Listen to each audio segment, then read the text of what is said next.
6일 거룩한 주일 일부 예배를 하나님께 올려드립니다. 경건한 마음으로 다 일어나셔서 임내송 찬양 올립니다.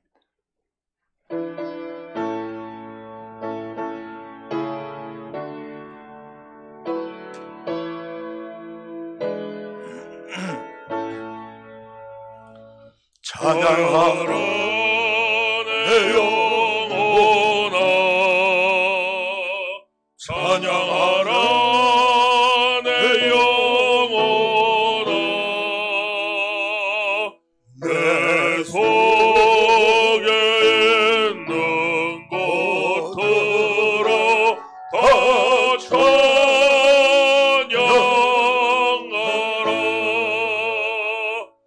경배하라 내 영혼아, 경배하라 내 영혼아, 내 속에 있는 것들아 다 경배하라.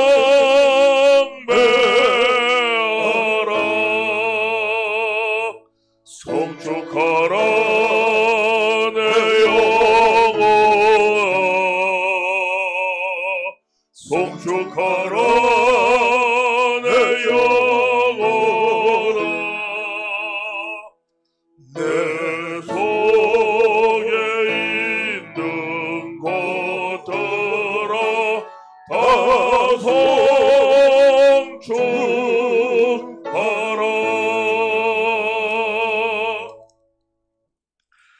내가 진실로 진실로 너에게 이르노니 내 말을 듣고 또 나 보내신 이를 믿는 자는 영생을 얻었고 심판에 이르지 아니하나니 사망에서 생명으로 옮겼느니라. 진실로 진실로 너희에게 이르노니 죽은 자들이 하나님의 아들의 음성을 들을 때가 오나니 곧 이때라. 듣는 자는 살아나리라. 영광과 존귀와 찬송을 영원토록 받으시기 합당하신 성삼위 하나님, 지난 한 주간도 어려운 세상 가운데서도 하나님 사랑하는 백성들 보호하시고 지켜주시고 은혜의 길로 인도하여 주셨다가 오늘 다시금 거룩한 성례를 허락하셔서 거룩한 성전에 나와 예배 드릴 수 있도록 은혜 주심을 감사드립니다. 또한 가정에서 가족들과 함께 예배하게 하시니 감사합니다.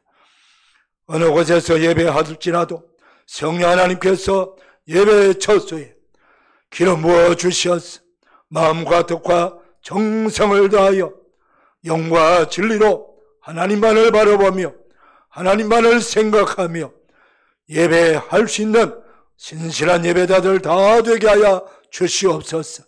예배를 통해서 주시는 풍성한 은혜를 더하여 주옵소서. 예수님의 이름으로 축복하며 기원하옵나이다. 아멘. 사도신경으로 우리의 신앙을 고백합니다. 나는 전능하신 아버지 하나님 천지의 창조주를 믿습니다. 나는 그의 유일하신 아들 우리 주 예수 그리스도를 믿습니다. 그는 성령으로 잉태되어 동정녀 마리아에게서 나시고 본디오 빌라도에게 고난을 받아 십자가에 못 박혀 죽으시고 장사된 지 사흘 만에 죽은 자 가운데서 다시 살아나셨으며 하늘에 오르시어 전능하신 아버지 하나님 우편에 앉아 계시다가 거기로부터 살아있는 자와 죽은 자를 심판하러 오십니다. 나는 성령을 믿으며 거룩한 공교회와 성도의 교제와 죄를 용서받는 것과 몸의 부활과 영생을 믿습니다. 아멘. 성시 교독합니다. 하나님은 우리에게 은혜를 베푸사 복을 주시고 그의 얼굴빛을 우리에게 비추사 하나님이여 민족들이 주를 찬송하게 하시며 온 백성은 기쁘고 즐겁게 노래할지니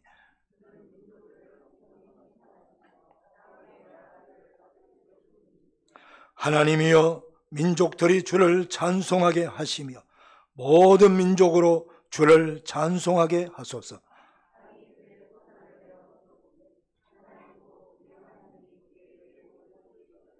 하나님이 우리에게 복을 주시리니. 아멘. 자리에 앉으시겠습니다. 찬송가 315장입니다.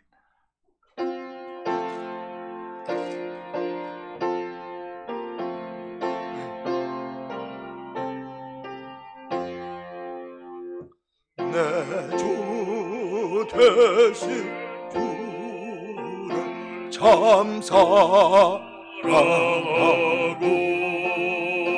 또 그에게 죄를 다 고합니다. 그를 주신 내 예수시니 이 전보다도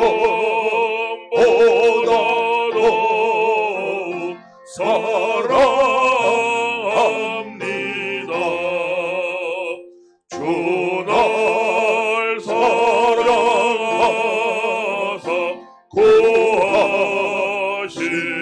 구하시려고 저 십자가 고난 당하셨도다. 그 시간 쓰신 주 배우니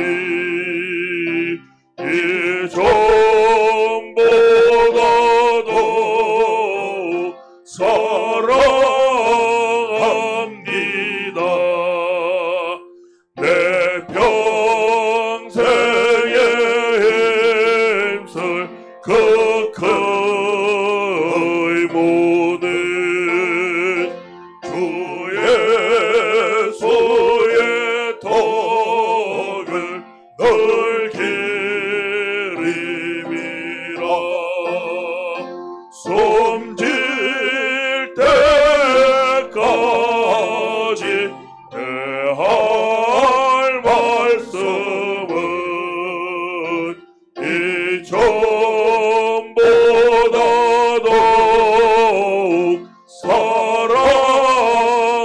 사랑합니다.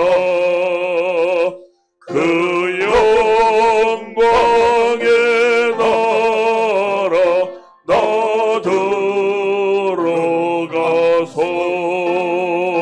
그 풍성한 은혜 늘 감사리.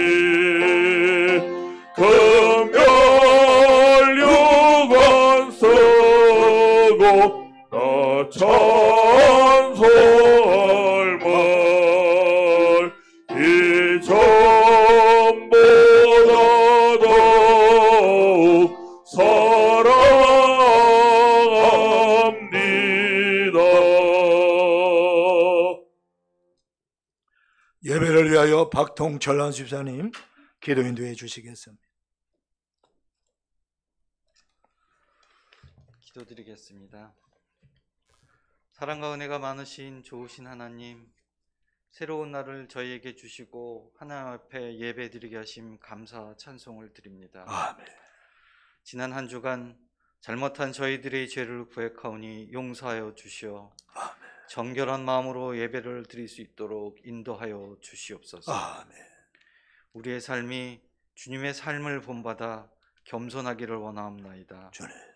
교만하거나 오만하여서 주님의 영광을 가리는 삶이 아니라 낮아지고 겸손하여 주님 자녀답게 살기를 원하오니 우리의 삶을 붙들어 주시고 말씀 앞에 바로 서게 하시어 항상 주님 마음에 합당한 자들이 되게 하여 주시옵소서. 아멘. 만물이 소생하고 힘찬 봄 기운의 싱그러움 따스한 만큼 우리의 영혼이 더욱더 하나님을 바라봄으로 주님이 주시는 따스한 마음을 풍성하게 받는 신령한 은혜로 풍성히 채워 주시옵소서. 아멘. 하나님, 이 나라 이 민족을 위해 기도드립니다. 코로나로 인하여 사회적 거리 등 마음적, 경제적으로 힘들어하고 여러모로 고통받고 있는 상황에 문재인 대통령을 비롯하여 여당, 야당 모두 정치를 이끄는 분들이 국민을 두려워하며 하나님을 경외하는 정치를 하여서 국민들이 정치적으로, 경제적으로 편안하고 대내외적으로 하나가 되어 우리의 민족의 긍지를 드높이고 동북아뿐만 아니라 세계적으로 중심에서의 역할을 다하게 하여 주시옵소서. 아멘. 또한 하나님이 세우신 교회들마다 하나님의 말씀과 뜻을 올바르게 분별하여 교회 본연의 역할을 다하는 주님 보시기에 합당한 교회가 되게 하여 주시옵소서. 아멘. 목자교회를 사랑하신 하나님 감사드립니다. 초대교회처럼 하나님 쓰시기에 부족함이 없는 목자되게 교회 되게 하여 주시옵시고 아멘. 죽전 지역에 중요한 역할을 담당하는 교회가 되게 하여 주시옵소서. 아멘. 또한 이곳의 죽전 지역의 우리 이웃들이 목자교회를 통하여 주님을 영접하는 축복의 통로가 되게 하여 주시옵소서. 아멘. 해외에서 선교하는 선교사님들을 위해 기도드립니다. 여느 때보다 힘든 시기에 선교사님들의 건강을 지켜주시고 복음을 전할 때마다 담대함과 지혜를 주시옵소서. 아멘. 특히 선교사님의 가정에는 평안과 자녀들에게는 바르고 영특하게 자라남으로 하나님의 영광을 나타내게 하여 주시옵소서. 아멘. 돌아오는 가정의 달 5월에는 어둠을 이겨내고 새날을 기다리듯 우리의 살아가는 날들이 하나님 아버지를 사모하며 살아가는 날들이 되게 하옵시며 주여. 외롭고 소외된 분들이 친구로서 우리가 먼저 다가가 우리의 낮아진 마음으로 주님의 복된 말씀을 전하는 목자 교회 성도들이 되어 소망하는 것들이 주님의 영광을 위해 이루게 하여 주시옵소서. 아멘. 말씀을 들고 서신 김동환 목사님을 위해 기도드립니다. 목사님의 건강을 지켜주시고 목사님을 통해 주시는 말씀을 우리의 마음이 먼저 옥토가 되어 받으며 말씀의 결실이 풍성하게 맺게 하여 주시옵소서. 아멘. 보이지 않는 곳에서 봉사하는 손길들 기억하여 주시고 축복하여 주시옵소서. 아멘. 이 시간 드리는 예배가 하나님께는 영광이요 저에게는 큰 은혜의 시간이 되게 하여 주시옵소서. 아멘. 이 모든 말씀 예수님의 이름으로 간절히 기도드렸사옵나이다. 아멘.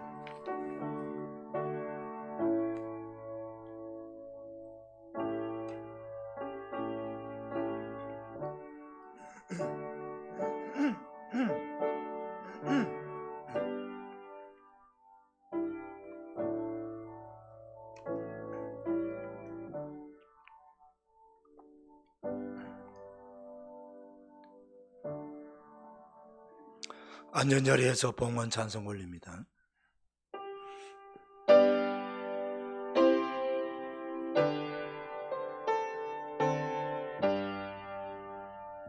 주의 소이름 높이 찬양하여라. 금연류관을 들여서 만유의 주 찬양 내 귀한 몸에 바쳐서 만유의 주 찬양.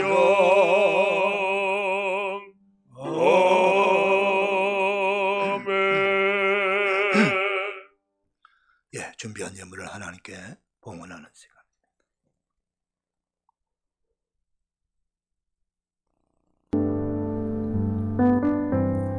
사랑의 고백. 아침 동산에 비추이는 햇살, 숲속 나무 사이로 얼굴 내밀며 사랑해요 말합니다. 나는 그의 빛난 얼굴 앞에 수줍어 두 손을 가린 채 나도 사랑해요 말합니다. 당신에 대한 나의 사랑은 작은 나뭇잎, 나에 대한 당신의 사랑은 나무들 품은 동산. 기도하며 오른 동산, 찬송하며 내려옵니다. 2020년 4월 26일 청리 김동환 목사.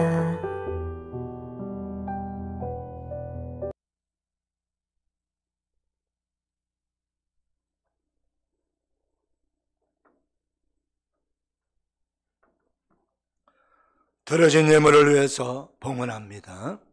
하나님 아버지, 감사와 찬송과 영광을 올려드립니다. 이 어려운 상황 속에서도 예배드릴 수 있도록 은혜 주심을 감사합니다. 거룩한 성전에 나와 예배드리는 성도님들, 그리고 가정에서 영상을 보면서 함께 예배드리는 우리 사랑하는 목자 가족들, 이 시간 주님 앞에 예물 올려드립니다.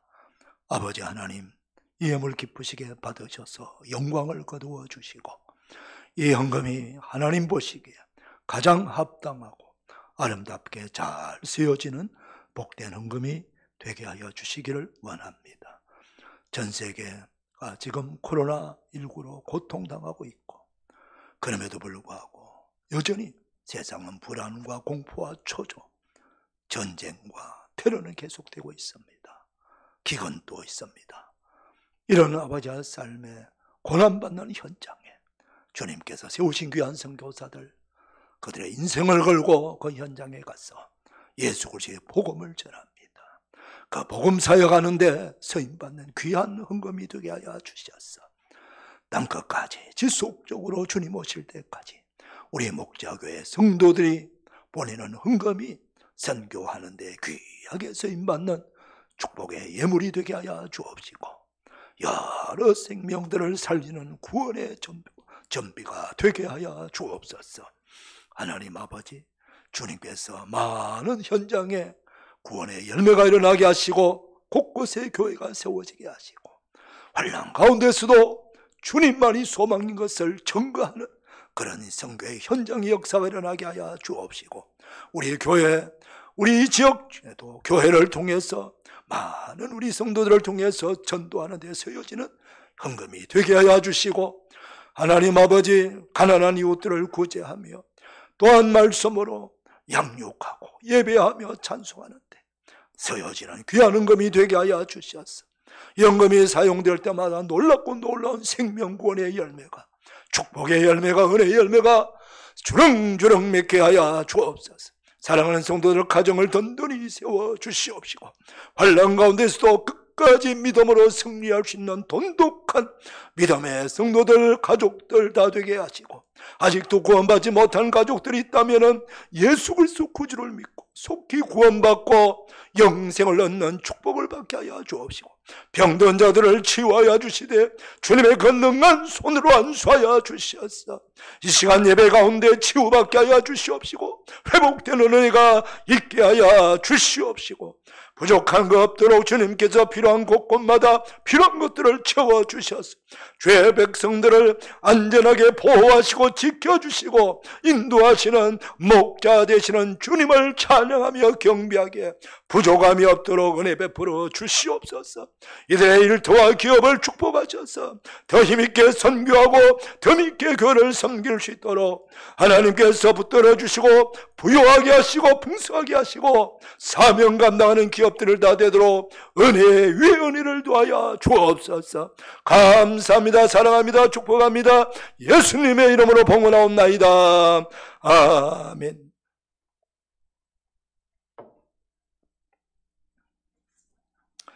교회 소식 전합니다.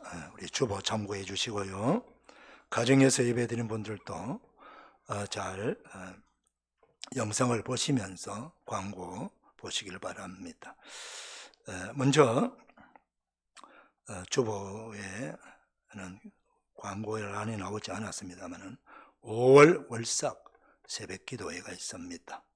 5월 1일 이번 주 금요일입니다. 새벽 5시 30분 본당에 있습니다.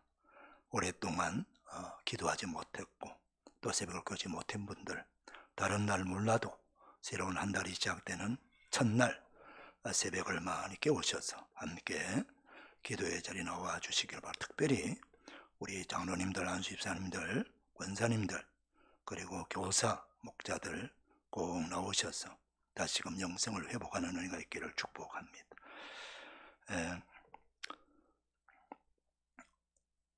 제 5월, 제 4월 오늘 마지막 주일인데 5월 달에도 여전히 교회 학교는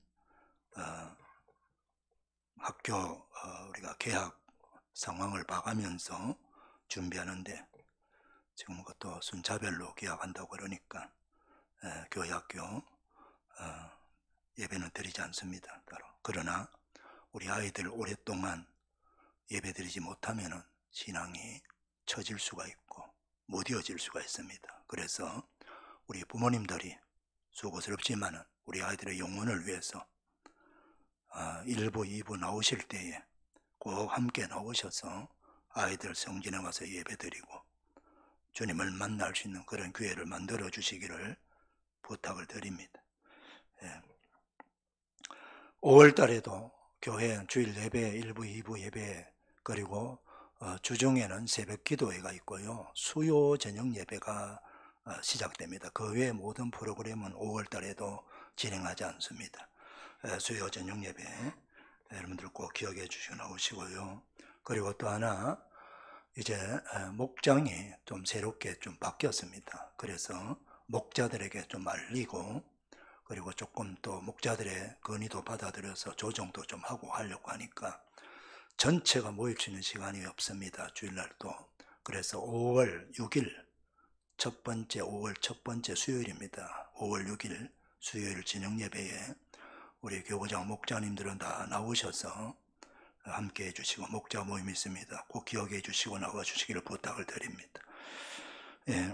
4, 5월 6월 매일 성경 큐티 지금 나와 있으니까 우리 다 구입하셔서 큐티 생활에 힘써 주시기를 바라고 그리고 지금 코로나 때문에 활동하기 어렵습니다. 그래서 가정에서 우리가 신앙생활 경건 훈련해야 됩니다. 그래서 성경 통독 읽기 대회입니다. 연초부터 읽어오신 분들도 계시고 읽지 않은 분들은 오늘부터라도 읽기 시작하셔서 12월 20일까지 마감해서 1독 이상 하신 분들은 성탄절날 시상하도록 하고요. 그리고 성경 서기대회, 필사대회 합니다. 집에서 성경 필사도 한번 도전해 보시기를 바랍니다. 꼭 올해 안에 다 쓰면 좋지만 쓰지 않으면 쓰실 만큼 쓰시면 돼요. 매일 정기적으로 쓰시면 1년 아니면 2년, 3년 만에 다 쓸 수도 있고요.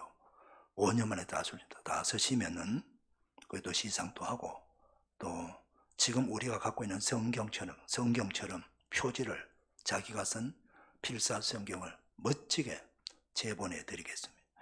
그래서 두고 가보가 되고 또 본인의 신앙에 이르게 되는 그런 축복을 받게 되기를 바랍니다. 그리고 성경 요절 암송대회 있습니다. 1월 달부터 매월 저는 몇 절, 한두 절 또는 성경 암송 요절이 있습니다. 지나치는 것이 아니고 연말에 12월 달에 성경 암송 발표를 할 거예요. 그래서 암송 다 하시는 아이들과 우리 성도들 다 좋은 시상도 하고 찬송도 마찬가지입니다. 찬송 12달 다 주었는데 3곡 이상 암송하시는 분들은 시상하고 축복받는다. 본인들이 작은 상 하나 받는 것보다도 아마 본인들의 영혼이 더 잘 되는 그런 은혜가 있을 줄 믿습니다. 그런 도전해 보시기를 축복합니다. 계속해서 코로나19 예방 수칙에 힘써 잘 지켜주시기를 부탁을 드립니다. 5월 목회 일정표 나왔으니까 참고해 보셔서 본인들이 어떻게 어느 날 어느 시에 섬기는 건지 준비하면서 예배에 임하해 주시기를 부탁을 드립니다. 이제 권숙경 권사님 나오셔서 성경 봉독해 주시겠습니다.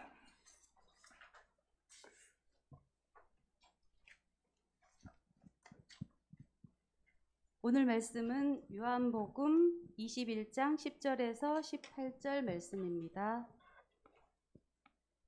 말씀 봉독해 드리겠습니다.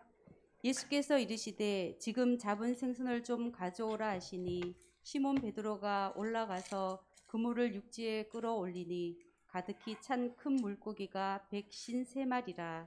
이같이 많으나 그물이 찢어지지 아니하였더라. 예수께서 이르시되 와서 조반을 먹으라 하시니 제자들이 주님이신 줄 아는 고로 당신이 누구냐 감히 묻는 자가 없더라. 예수께서 가셔서 떡을 가져다가 그들에게 주시고 생선도 그와 같이 하시니라. 이것은 예수께서 죽은 자 가운데서 살아나신 후에 세 번째로 제자들에게 나타나신 것이라. 그들이 조반 먹은 후에 예수께서 시몬 베드로에게 이르시되 요한의 아들 시몬아 내가 이 사람들보다 나를 더 사랑하느냐 하시니 이르되 주님 그러하나이다. 내가 주님을 사랑하는 줄 주님께서 아시나이다. 이르시되 내 어린 양을 먹이라 하시고 또 두 번째 이르시되 요한의 아들 시몬아 내가 나를 사랑하느냐 하시니 이르되 주님 그러하나이다. 내가 주님을 사랑하는 줄 주님께서 아시나이다. 이르시되 내 양을 치라 하시고 세 번째 이르시되 요한의 아들 시몬아 내가 나를 사랑하느냐 하시니 주께서 세 번째 내가 나를 사랑하느냐 하심으로 베드로가 근심하여 이르되 주님 모든 것을 아시오매 내가 주님을 사랑하는 줄을 주님께서 아시나이다. 예수께서 이르시되 내 양을 먹이라. 내가 진실로 진실로 내게 이르노니 내가 젊어서는 스스로 띠뛰고 원하는 곳으로 다녔거니와 늙어서는 내 팔을 벌리리니 남이 내게 띠띠우고 원하지 아니하는 곳으로 데려가리라. 아멘. 감사합니다. 거룩한 주일 일부 예배 나온 여러분들을 주님의 이름으로 축복합니다. 우리 옆 사람 인사 나눕니다. 눈인사로 축복합니다. 반갑습니다. 은혜 받읍시다. 오늘은 은혜로 다시 받은 사명이라는 제목으로 함께 말씀의 은혜를 나누기를 원합니다. 19세기 초에 활동한 주경학자 겸 많은 그런 성경 교재와 책들을 저술한 탁월한 저술가인 존 넬슨 다비라고 하는 목사님께서 수백 권의 책을 쓰면서 또 이 묵상집을 만드는데 그 묵상집을 읽어보면은 하나님의 은혜에 대해서 이렇게 말하고 있습니다. 고요한 은혜 안에 쉼이 있네. 위로부터 내려오는 풍성한 은혜요. 우리는 장차 주의 얼굴을 보겠네. 은혜는 아무 제약도 없고 제한도 없다. 우리의 상태가 아무리 나쁠지라도 갈로에서요 더 나빠질 만큼 상태가 좋지 않다 해도 하나님은 사랑이시라. 저는 이 마지막 부분에 참 은혜를 받았습니다. 우리의 상태가 아무리 나쁠지라도 더 나빠질 만큼 상태가 좋지 않다 해도 하나님은 사랑이시라. 우리를 향한 사랑 변치 않는다는 말씀, 우리에게 베풀 은혜를 끊지 않겠다고 하는 말씀입니다. 예수 그리스도의 십자가의 사건과 부활의 사건은 인류 역사를 뒤바꾼 엄청난 사건입니다. 그리고 하나님께서 우리 사람들에게 베풀어 주신 최고의 사랑의 사건입니다. 하나님의 아들 그리스도 예수님께서 만약 십자가에 달려 고통당하며 수치를 당하며 죽지 아니하셨더라면 어떻게 우리가 죄사함을 받을 수가 있고 구원을 받을 수 있는 길을 찾을 수 있겠습니까? 구원의 길은 어디서든 찾을 수가 없을 것입니다. 그리고 십자가 달려 죽으신 예수님이 사흘 만에 다시 부활하지 아니하셨더라면 인류는, 이 세상 모든 사람들은 사망의 권세 아래 짓눌려 가지고 평생 동안 소망 없이 죽음의 그늘 아래서 허무한 인생 살아가면서 그렇게 인생을 끝낼 거예요. 생명이라는 말을 들을 수가 없을 거예요. 네. 부활하신 예수님께서 제자들이 세 번째 만난 곳은 디베라 호수라고 오늘 성경을 기록하고 있습니다. 헤롯 안티파스 왕이 로마 황제 티베리우스에게 좀 잘 보이기 위해 가지고 갈릴리 그 호숫가 서쪽 연안에 황제 별장을 잘 지었어요. 이 갈릴리 바다가 이 세상에서 가장 낮은 곳이고 아주 또 경치도 좋고 하니까 그곳에 황제를 위해서 별장 짓고 그 호수 이름을 황제 이름을 명명해 가지고 티베리우스 호수라고 이렇게 이름까지 붙여주었어요. 예. 그렇게 해서 헤롯 안티오스가 뭘 받았는지는 모르지만은 아무튼 그렇게 해서 이 갈릴리 호수가 티베리우스 호수라고 하는 이름도 붙게 된 것입니다. 부활하신 예수님께서 제자들에게 계속 찾아오시고 만나 주시는 것은 왜일까요? 뭐 한두 번 만나서 부활한 자신의 모습을 보여주면은 되지 않겠습니까? 근데 지금 세 번째 찾아오고 계세요. 만날 때마다 의미는 다릅니다. 그리고 부활하신 예수님의 모습, 그리고 그 만남의 내용도 다른 것을 우리는 성경을 통해서 확인할 수가 있습니다. 왜일까요? 그건 두 가지 이유입니다. 하나는 더 확실한 부활 신앙을 갖도록 하기 위함입니다. 그리고 또 하나는 그 확실한 부활 신앙을 갖는 것으로만 만족할 것이 아니라 바로 그 제자들이 뭘 해야 될 사람입니까? 부활하신 예수님을 증언해야 될 증인들이 될 사람들이거든요. 그래서 그 증인의 사명을 새롭게 다져 주기 위해서 예수님은 자꾸 제자들을 찾아와서 자신의 모습을 보여주는 것입니다. 부활하신 예수님께서 세 번째 찾아오신 티베리아 갈릴리 호수에 찾아왔던 시간은 이른 새벽입니다. 그 이른 시간에 왜 예수님께서 그곳에 오셨습니까? 바로 그곳에는 시몬 베드로를 비롯한 7명의 제자가 그곳에서 그물을 던지면서 물고기를 잡고 있었기 때문인 것입니다. 물고기는 보통 그 전날 어제 저녁 밤에 고기를 잡기 시작해서 밤이 새도록 그렇게 호수에서 물고기를 잡는 거예요. 그 갈릴리 호수에서 고기잡이 하는 모든 어부들은 그 물고기 잡는 시간이 바로 밤이에요. 그래서 그들도 오랜만에 고향 땅도 밟았고 그리고 물고기 잡아보겠다고 나선 것입니다. 근데 문제는 무엇입니까? 저녁부터 지금 이른 새벽이 온 이 지금 시간까지 7명의 제자들이 그 전문 어부였던 베드로의 인도함을 받고 거기 또 베드로와 함께 전문 어부가 2명이나 더 있습니다. 세베대의 아들 요한과 야고보도 같이 있거든요. 지금 그 바닷가에 어릴 때부터 그들은 놀이터예요. 그곳이. 그리고 20년 이상 고기잡이 한 경력도 있어요. 아주 전문인들입니다. 그럼에도 불구하고 그들은 고기가 있을 만한 곳은 배를 몰고 다니면서 다니면서 오른쪽 왼쪽으로 계속 그물을 던졌습니다. 아마 그물을 수도 없이 많이 던졌을 거예요. 그런데 지금 상황이 어떻습니까? 한 마리의 고기도 잡지 못했다는 거예요. 그러니 수고를 해도 고기가 많이 잡혀 있으면 그 수고가 하나도 수고가 되지 않아요. 몸도 지치지도 않아요. 기분이 좋아요.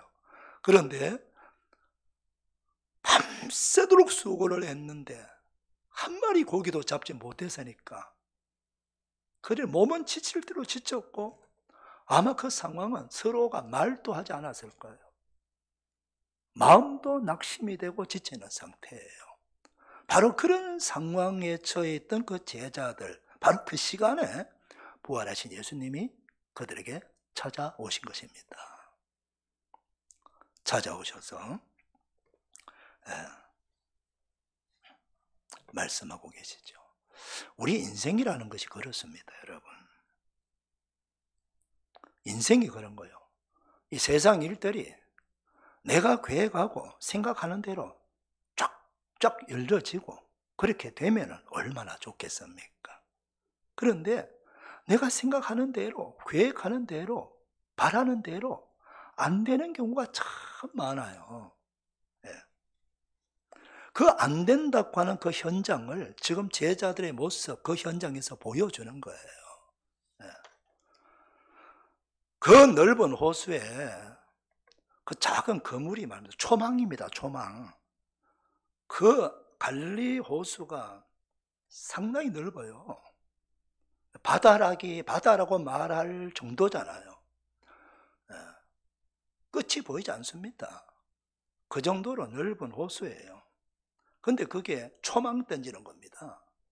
그 초망 던져봐야 초망의 폭이 기껏해야 뭐 한 3, 4m 될까요? 그 던집니다. 그러면은 물고기들이 눈이 어두웠다 해도 잡히고 싶은 물고기가 어디 있겠어요? 던지면서 다 도망가기도 하고 또 그 넓은 바다에 고기가 어디 있는지 어떻게 압니까? 예. 물고기 잡히지 않는 것이 당연한 거 아니에요? 잡히는 게 당연한 것이 하고 물고기가 안 잡히는 게 당연한 거잖아요. 우리가 이 험한 세상 속에서 다 잘 되는 게 당연한 게 아니에요. 예. 잘 안 되고 실패하고 내 생각대로 안 되는 것이 어쩌면 더 당연한 일이 아닙니까? 앞이 하나도 안 보이고 이 힘든 세상 속에서 내가 계획하는 대로 다 될 것 같으면 뭐 삶이 뭐가 그렇게 고달프고 힘들겠어요.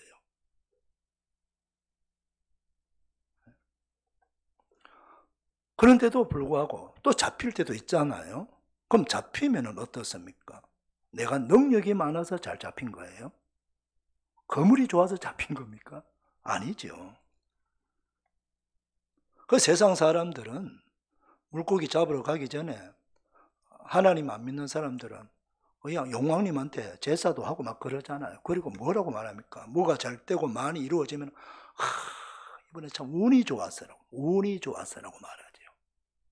근데 우리는 운이 좋다 말 안 하고 대신에 무슨 말을 해야 됩니까? 하나님의 은혜입니다. 그게 정답 아닙니까, 여러분? 만약에 그것이 내 능력이라면은 그럼 능력이 있을 때도 있고 없을 때도 있나요? 내 능력이 갑자기 사라지나요? 내 실력이 갑자기 없어져 버리나요? 아니잖아요. 네. 안 되는 것이 당연하고 안 잡히는 것이 당연한 거예요. 그런데 그럼에도 불구하고 내가 잡히고 물고기 몇 마리라도 잡히고 지금까지 잡았다면 그건 하나님의 은혜죠. 지금 우리가 세상 살아가는데 실패한 것이 당연하고 안 되는 것이 당연하지만은 그럼에도 불구하고 조금 되는 거, 조금 성취가 되는 거, 이루어지는 거, 더 많이 주시는 거, 이거 다 하나님의 놀라운 은혜가 아닙니까? 이걸 고백할 수 있어야 신앙인 줄로 믿습니다. 그런데 말씀입니다. 부활하신 예수님께서는 그 물고기 잡는 일에 실패해가지고 낙심하고 지쳐있는 제자들에게 찾아오셨다는 거예요.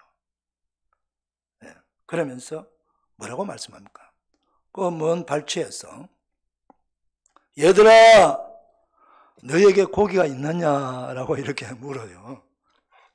여기서 얘들아라고 하는 표현은요, 헬라 말로 파이디아 또는 파이디온 이런 낱말을 씁니다. 이 파이디오는 미성숙한 아이들이란 뜻이에요. Little children.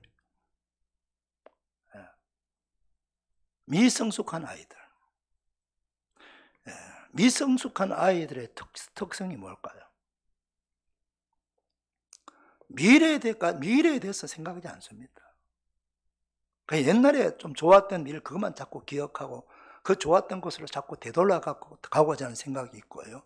우리 아이들 그렇잖아요. 그리고 현재 아무 생각 없이 내가 즐기는 거예요. 이게 미성숙한 아이들의 특성입니다. 예수님은 제자들의 행동을 보니까 예수님이 볼 때는 아직 파이디온이에요. 그래서 얘들아 이렇게 부르는 거예요. 그들이 어떻게 대답합니까? 아주 퉁명스럽게 없습니다 이렇게 말하죠. 그때 예수님은 끝나는 것이 아니고 다시 큰 목소리로 낙심하여 지쳐있는 제자들에게 말씀하십니다. 그물을 배 오른편에 던지라. 그리하면 잡으리라. 그물을 배 오른편에 던지라. 그리하면 잡으리라. 예수님의 말씀은 실패하고 낙심하고 있는 그 제자들, 지쳐있는 그 제자들을 향해서 은혜의 명령을 지금 하고 계세요. 그리고 그 예수님의 말씀은 답을 주는 말씀입니다.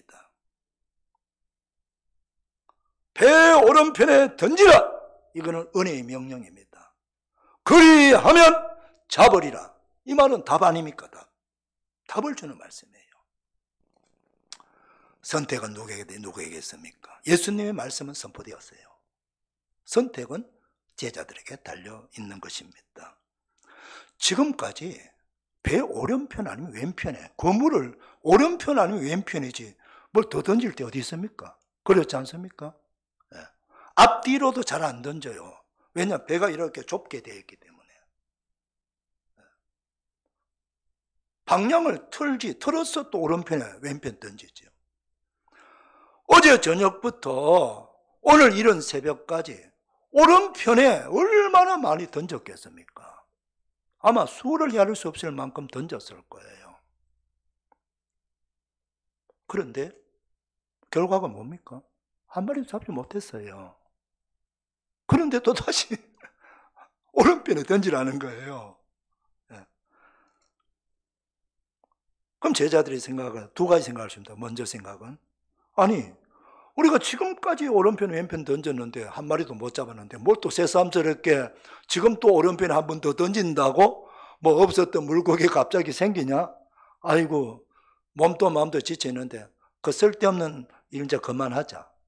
우리도 나름대로 이 바다에는 이 바닷가 호숫가에는 전문인들인데 말이지. 말 들을 필요 없어.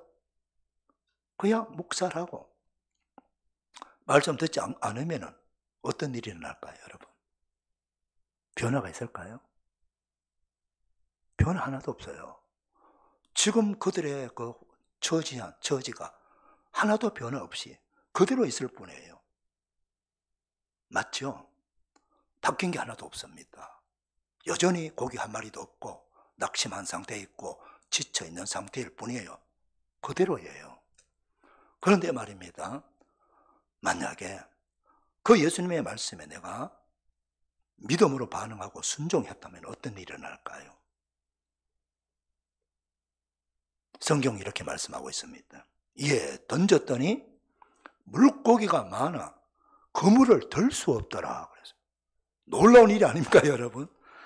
자, 어디서 갑자기 물고기가 밤새도록 던졌던 그물을 던졌는데 한 마리도 못 잡았던 그 물고기가 어디서 갑자기 몰려와가지고 그 좁은 폭이 4, 5미터도 안 되는 그물 안으로 그렇게 많이 들어왔을까요? 해답은 어디 있습니까? 그물을 바꿨습니까? 갑자기 어부들의 그 제자들의 그 고기 잡는 실력이 갑자기 좋아진 것입니까? 아니죠. 해답은 주님의 말씀 아닙니까? 그리고 그 주님의 말씀을 믿고 순종할 때 베풀어 주시는 주님의 은혜 아닙니까, 여러분? 믿으시면 아멘 하십시다. 사랑하는 성도 여러분, 우리가요 때때로 착각할 때 많아요. 착각할 때 어떨 때 보면은 내 자신이 충분히 괜찮아 보일 때가 많이 있어요. 나름대로 지금까지 지식도 쌓았고 경력도 쌓았고 재능도 실력도 있어 보입니다. 근데 말입니다. 그건 내 생각이고 내가 나를 보는 거고 주님이 볼 때는 아직 파이디온이에요. 미성숙한 어린아이처럼 보일 때가 많다는 거예요.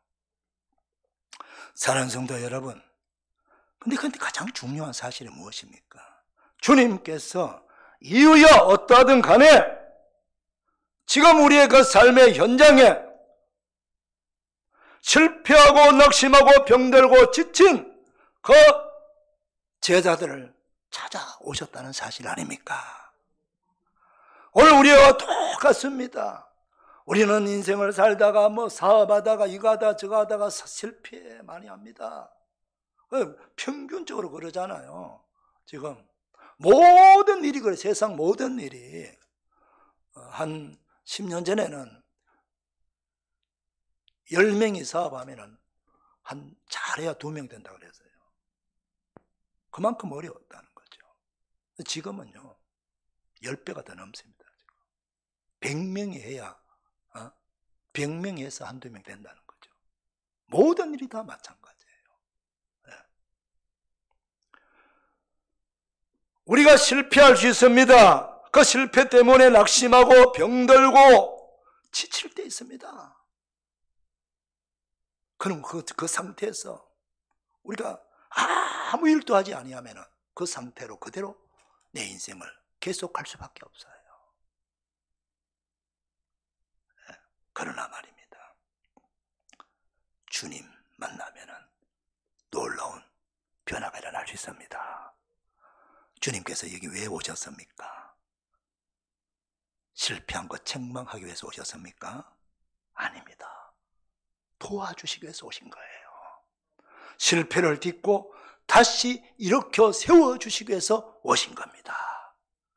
치유해 주시기 위해서 오신 겁니다. 풍성한 은혜를 주시기 위해서 오신 거예요. 오늘 아침 저와 여러분 모두 부활하신 주님을 만나시기를 축복합니다. 그분의 말씀을 귀담아 듣고 순종의 선택을 하시기 바랍니다. 그리하면 잡으리라. 그리하면 병 고침을 받으리라. 그리하면 일어나리라. 그리하면 회복되리라. 그리하면 성취하리라. 그리하면 다시 성공하리라. 할렐루야. 그리하면은 하나님의 주님의 회답의 말씀을 순종하고 믿음으로 나가는 저와 여러분 되시기를 축복합니다. 그 다음 부활하신 예수님은 밤새도록 수고하고 지킨 제자들을 위해 풍성한 아침 식사를 준비해 두셨어요.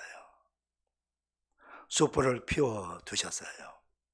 밤새도록 그 호수 안에서 고기잡이 하느라고 막 그물 던지고 땀을 흘리고 했지만 막상 일 끝나고 나오면은 찬바람이 싹 불어오거든요. 그걸 다 아시고 주님은 미리 숯불을 다 피워 두셔서 그 제자들을 몸을 따뜻이 녹이게 해주도록 배려해 주신 거예요. 또한 떡도 미리 준비해 두셨어요. 빵이죠, 빵. 그리고 고기도 이미 몇 마리 준비해 두셨는데 그건 너무 양이 안 될 것 같으니까 지금 잡은 물고기를 가져오라 그랬어요.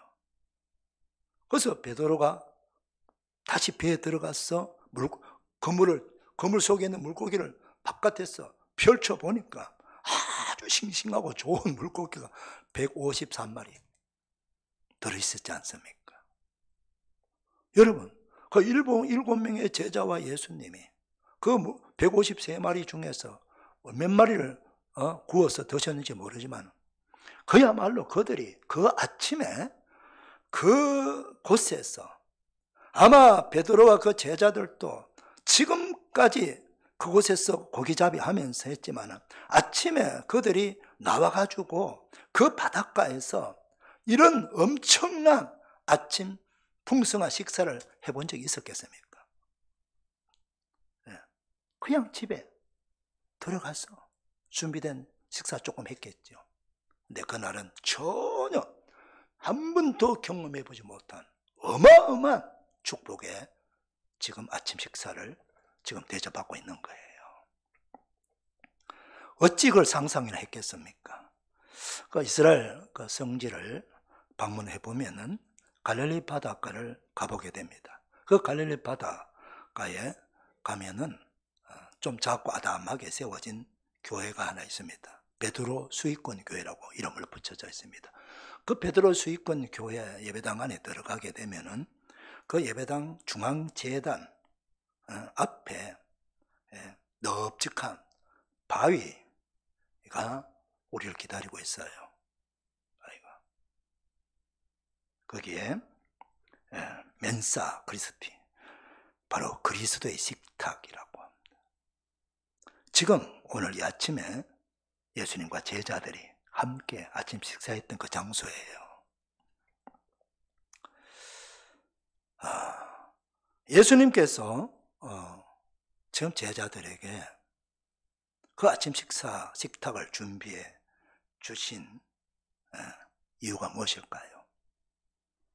지금 핵심은 부활하신 예수님을 더 구체적으로 알게 하기 위함인 것입니다. 두 번째까지 만났을 때는, 첫 번째는 만났을 때에 숨어있던 다락방에 들어갔잖아요. 그냥 예수님 그냥 말씀하고 평강이 있을지어다. 그리고 자신의 몸을 보여주었어요. 두 번째 여드레 후에는 또 도마가 또 의심하고 있기 때문에 도마에게 직접 말씀으로 옆구리에 손을 넣어보라, 손바닥 보라, 또 확인시키고 그 정도였죠. 근데 이번 세 번째는 어떤 예수님 모습을 보여주고 있습니까? 같이 지금 식사를 하고 있어요. 빵을 먹고 고기를 지금 구워서 먹고 있어요. 식탁 만찬하고 있다고 말입니다. 초대교회 당시 부활하신 예수님이 영으로만 부활한다, 번쩍거리고 사라져버린다 이랬거든요. 그래서 그노시스 영지주의 이단이 많았어요. 근데 우리 부활하신 예수님은 몸과 영이 함께 부활했다는 사실, 몸으로 부활한 사실을 우리에게 가르쳐 주시는 거예요. 할렐루야. 그래서 직접 같이 식사하고 먹고 마시고 대화하고, 그리고 그분이 말씀을 믿고 순종하면 이런 엄청난 은혜를 받게 된다는 것을 직접 제자들에게 확인시켜 주는 거예요. 왜? 그들은 자신들 제자들이 부활 예수에 대한 확신을 갖지 아니한다면, 그들이 부활하신 예수를 믿지 않는다면 어떻게 그들이 전 세계를 다니면서 부활 예수를 증거할 수 있겠습니까? 경험하게 만드는 거예요. 더 많이 경험하게 하는 거예요. 더 많이 알게 하는 거예요. 할렐루야. 우리가 예수님을 더 많이 알아야 됩니다. 더 많이 알아야 됩니다. 하나님에 대해서, 그리스도에 대해서 더 많이. 내가 이 정도만 알아도 충분해. 아니에요. 어쩌면 여러분이 지금 알고 있는 예수님은 빙산에 아주 일각일 뿐이에요. 더 많이 공부하시고, 더 많이 성경 읽으시고, 더 많이 배우셔서 예수님을 많이 아셔야 나도 그 예수님을 확신하고 그 신앙을 가지고 어떤 상황 속에서도 승리할 수 있지만은, 더 나아가서 다른 사람에게 예수님을 증언할 수 있는, 부활하신 예수님 증언할 수 있는 정인이 될 수 있는 거예요. 이런 은혜가 임하기를 축복합니다. 여러분, 은혜 위에 은혜란 말 들어보셨지요? 은혜 위에 은혜가 있습니다. 지금 예수님은 배 오른편에 던지라, 그리하면 잡으리라, 이것만 해도 충분한 은혜가 아닙니까 여러분? 그런데 그 위에 아침 식탁을 멋지게 배설하시고 풍성한 식탁을 또 받게 해주셨잖아. 이게 바로 은혜 위에 은혜입니다. 저는 이 은혜를 더하게 하는 은혜라 이렇게 이름 붙이고 싶어요. 여러분 이까지 많은 은혜를 받은 줄 믿습니다. 그런데 하나님의 은혜는 끝이 없어요. 우리는 주님 나라 갈 때까지 은혜를 받아야 되고, 그리고 내만 주님 나라 가면 끝입니까? 내게 딸려있는 자손들이 있습니다. 자손 대대로 하나님이 주시는 은혜를 받아야 되지 않습니까? 그래서 우리는 그리스도인 입에서, 신실한 그리스도인은 입에서, 성숙한 믿음의 사람 입에서는 기도 때마다 말마다 은혜라는 말이 나와야 돼요. 은혜로 살아가는 거예요. 은혜 위에 은혜가 있고 더하게 해주는 은혜가 있음을 믿으시기를 축원합니다. 그래서 그 은혜를 우리는 사모하며 그 은혜를 받아야 되는 거예요. 요한복음 10장 10절에 이런 말씀이 있습니다.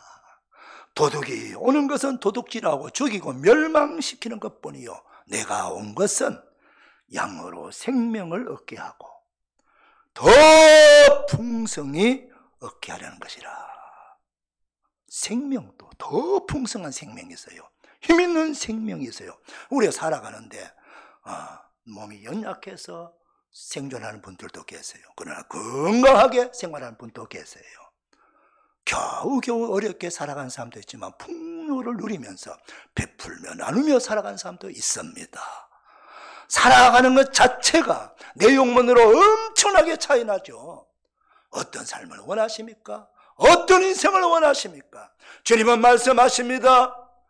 생명을 주시되 더 풍성히 얻게 하려는 생명을 주신다고 말입니다. 사랑하는 성도 여러분, 우린 영생 얻었습니다. 그러나 그 영생 얻은 확신을 가지시고 죽음도 이기시고 부활하신 부활 예수님을 믿고 그분이 주시는 생명력으로 넘쳐나야 우리도 건강하게 살아갈 수 있고 우리의 가정도 기업도 우리 자손대대로 건강한 평강을 누리는 축복의 삶을 살게 될 줄 믿습니다. 이 아침 이 복을 받으시기를 축원합니다. 마지막으로 이 아침 식사 후에 예수님은 시몬 베드로를 특별히 불러가지고 세 가지 질문을 하시면서 사명을 주시죠. 요한의 아들 시몬아, 너가 이 사람들보다 나를 더 사랑하느냐? 요한의 아들 베드로야 이렇게 말해. 베드로는 누가 준 이름입니까? 예수님이 직접 베드로에게 주신 이름이잖아요. 그런데 그건 베드로야 하는 게 쉽지 않아요. 그런데 베드로 이름은 싹 빼버리고 옛날 이름 요한의 아들 시몬아라고 부릅니다. 왜 그렇게 했을까요? 베드로는 지금 주님 볼 면목이 없는 거죠.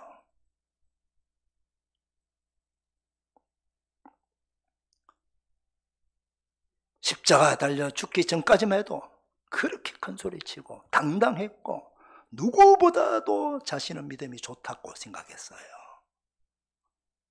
그랬던 그가 어떻게 했습니까? 모두 주를 버릴지라도 나는 결코 주를 버리지 않겠습니다라고 예수님 앞에 다른 제자 앞에 호언장담하고 자랑했어요. 주님은 경고를 했지요. 깨어 기도하라. 깨어 기도하라. 내가 딱 오르기 전에 3번 나를 부인하리라. 그랬어요. 근데 어떻게 되었습니까?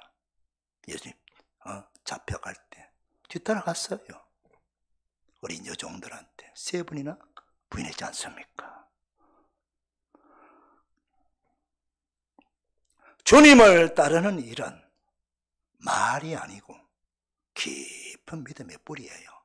말은 누구든지 할 수 있어요. 지금 내가 별일 없을 때는 뭐든지 다 할 것 같아요. 다 할 것 같아요. 누구보다 잘할 것 같아요. 그런데 현장에 막상 환란이 오고 위기가 찾아오면 내 생각이, 내 말이 전부 물거품이 될 수가 있어요. 그래서 우리는 끊임없이 신앙의 나무를 위로 올리는 데만 생각하지 말고 뿌리를 자꾸 내리고 뿌리를 더 깊이 내리고 뿌리를 옆으로 자꾸 커지게 만드는 역할을 해야 돼요. 그리하면 어떤 환란의 바람, 위기의 바람이 불어도 나무가 넘어지지 않습니다. 근데 뿌리가 깊지 않으면 나무가 겉으로 엄청 커 보이고 대단해 보입니다. 뿌리 깊지 않는 나무는 다 넘어집니다. 사랑하는 성도 여러분, 저와 여러분도 마찬가지입니다. 목회자든 우리 장로님이든 권사님이든 우리 성도님이든 깊은 믿음의 뿌리를 내리고 계속해서 다져줘야 됩니다. 계속해서 우리는 말씀 묵상해야 되고 계속해서 예배드려야 되고 계속해서 기도 생활해야 됩니다. 계속해서 경건 생활하는 것이 계속 뿌리를 내리게 하는 것이고 우리의 뿌리가 견고하게 다져지게 하는 거예요. 껍데기만 보지 마시길 바랍니다. 위기 때는 수가 있어요. 그래서 주님이 말씀합니다. 아예 주님은 처음부터 다시 베드로를 지금 만들기를 원하신 거예요. 다지기를 원하시는 거예요. 앞으로 크게 서야 되니까. 그래서 옛사람, 옛 이름을 부르는 거예요. 사랑하는 성도 여러분, 베드로를 부리기 전에는 베드로의 이름은 시몬이었어요.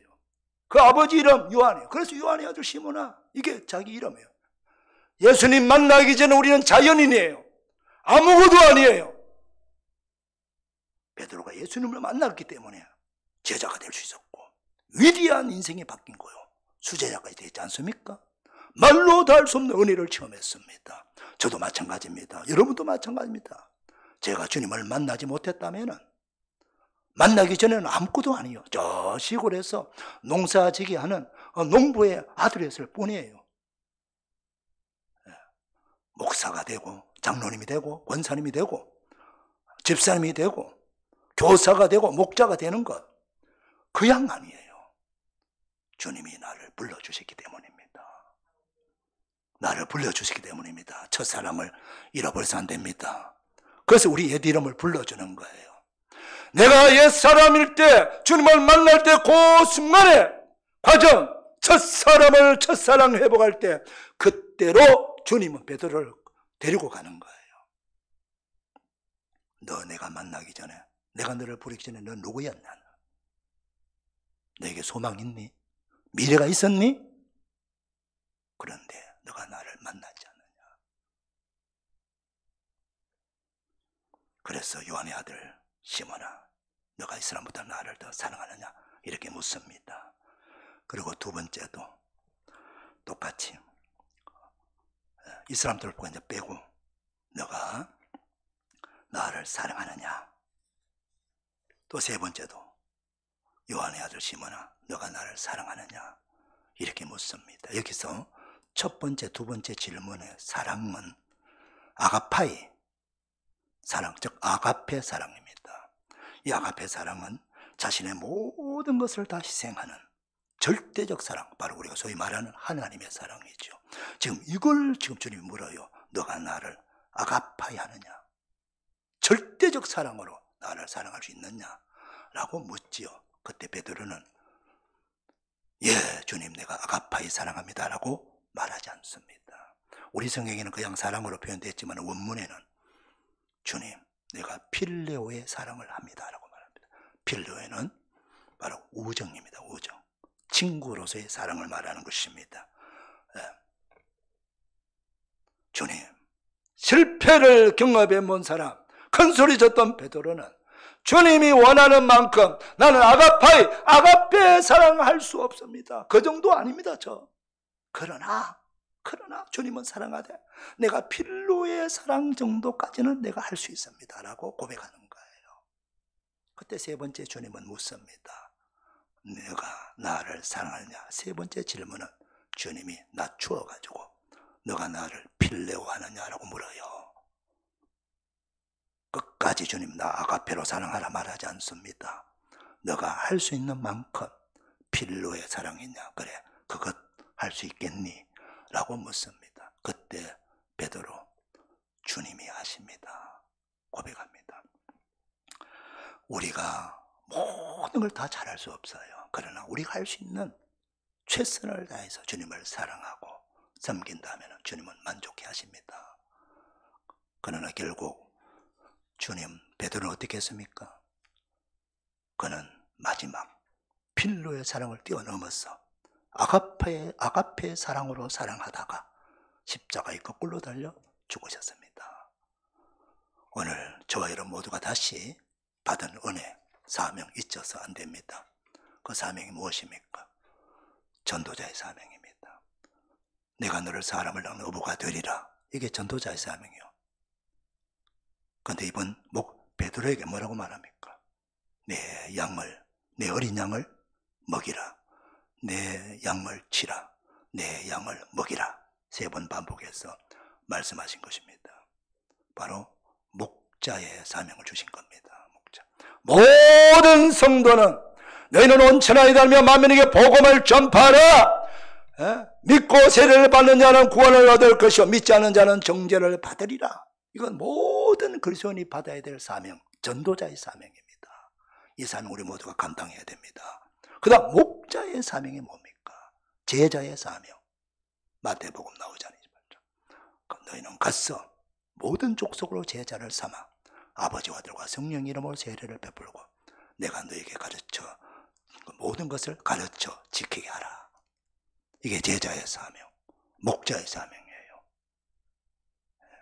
사랑하는 성도 여러분, 모든 성도가 전도의 사명을 감당해야 되고, 그리고 목회자, 장로님, 그리고 권사님, 목자, 교사들, 이런 분들은 주님이 내가 주님의 제자라고 생각하는 사람들은 목자의 사명을 감당해야 돼요. 자식을 낳기만 하면 끝나는 게 아니에요. 낳는 거는 전도자의 사명이에요. 낳는 게 쉽습니까? 낳아서 키우는 게 쉽습니까? 낳아서 키우는 게 훨씬 어려울 거예요. 이게 목자의 사명입니다. 사랑하는 성도 여러분, 저희로 모두가 전도의 사명도 목자의 사명도 감당하는 그런 신실한 믿음의 사람 되기를 축복합니다. 하나님 아버지 감사합니다. 오늘도 말씀을 들어사오니 말씀을 듣고 말씀대로 주님의 큰 은혜를 받아 누리게 하시고 사명을 잘 감당하는 복된 그리스도인들, 제자들, 목자들 다 되게 하여 주옵소서. 예수님의 이름으로 축복하며 기도리옵나이다. 아멘. 다 일어나셔서 찬송가 498장.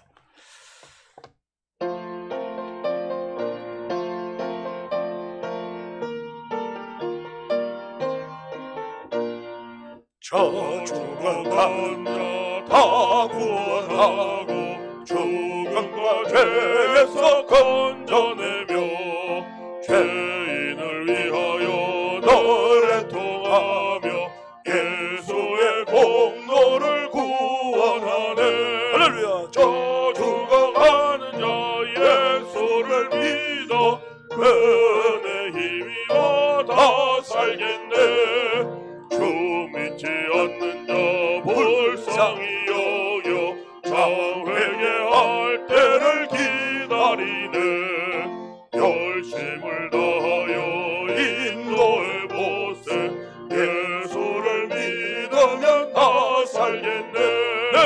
저 죽어가는 자 예수를 믿어 그의 힘이 얻어 살겠네. 저 죽어가는 자 구원해내야 우리의 본분을 다리니. 예수의 구원을 전파할 때에 그 크신 능력을 다 주시네. 저 죽어가는 자 예수를 믿어 그의 힘이 받아 살겠네. 아멘. 이제는 우리를 억만죄에서 구원하시기 위해서 독생자도 아낌없이 보내주신 하나님 아버지의 극진하신 은혜와 아버지 하나님의 말씀을 순종하여 자신이 사람으로 이 땅에 오시고 십자가에 달려 죽기까지 복종하시고 부활하셔서 우리에게 영원한 구원과 소망과 생명을 주신 예수님의 그 놀라우신 사랑과 보혜사 성령님의 우리를 끝까지 인도하시고 보호하시고 인쳐주시고 지켜주시는 그 놀라운 은총이 거룩한 주일 일부 예배 나와 예배하는 모든 백성들과 그 가족들 위해 격려하는 일들 위해 기도하는 우리 조국 대한민국과 호통나 저 북한의 백성들, 세계 여러 곳에 나가 복음 전파하는 선교사들과 그 현장 위에 병세에 있는 환우들, 군에 가 있는 자녀들, 외국에 난 우리 성도들 위해 오늘 주시는 말씀의 축복 그대로 다 이루어지기를 축원하옵나이다. 아멘.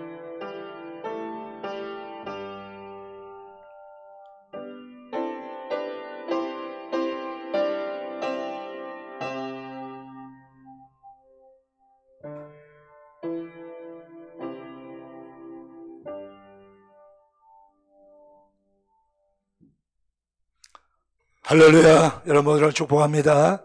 복된 주일 보내시고 한 주간 승리하시고 금요일 월삭 새벽기도에 다시 뵙도록 하겠습니다. 감사합니다.